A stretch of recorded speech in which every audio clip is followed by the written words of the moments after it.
Update कयूं। Breaking news आहे। कराची में गैर रजिस्टर्ड गार्डियन ऐं टैक्स न ॾींदड़नि खिलाफ़ मुहिम शुरू कई आहे। सूबाई वज़ीर शर्जील इनाम मेमण जो चवणु आहे त परेशानी खां बचण लाइ सिटी एक्साइज़ ऑफिस मां नंबर प्लेट्स हासिल कयूं वञनि। अहम ख़बर है अवां सां शेयर कंदासीं। जिन शहरियुनि गाॾियुनि जो टैक्स अदा न कयो आहे उहे फौरी तौर ते अदा कनि, इहो चवणु आहे सीनियर सूबाई वज़ीर शर्जील इनाम मेमण जो। अवां सां ख़बर शेयर कंदासीं। कराची खां गैर रजिस्टर्ड गाॾियुनि ऐं टैक्स न ॾींदड़नि खिलाफ़ मुहिम शुरू कई आहे।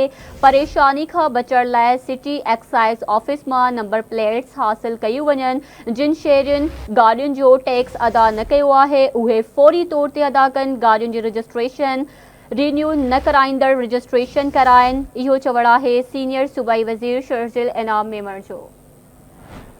तफ़सील मालूम कंदासीं शाहिद मीर सैतो का। शाहिद अपडेट कजो, कहिड़ा तफ़सील आहिनि?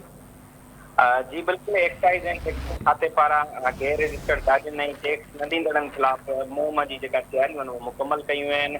जाली नंबर प्लेट इस्तेमालु कंदड़ ऐं गैर रजिस्टर्ड गाॾियूं जेके हलाईंदड़नि खिलाफ़ मुहिम जेका आहे उहा शुरू कई आहे। अहिड़ो चवणु जेको आहे उहो सीनियर सूबाई वज़ीर शर्जील इनाम मेमण जो आहे।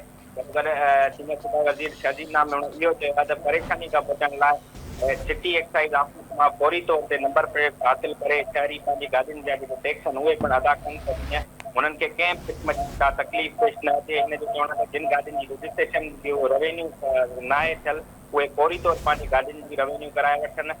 शर्जील इनाम मेमण इहो बि चयो आहे त उन क़दम जो मक़सदु सिर्फ़ु इहो ई आहे त अवाम खे जेको आहे पंहिंजी तमीली घुरिजूं जेके आहिनि उहे यकीनी बनाइण ऐं गॾोगॾु हुकूमती जेका आहिनि उन जेके सरकार आहे उनखे पूरो करण लाइ कयो आहे। हिन जो चवणु आहे त जल्द खां जल्द अवाम पंहिंजी तकलीफ़ुनि खां बचण लाइ जेको आहे हुकूमत सां सहकार करे। जी महिरबानी आवाज़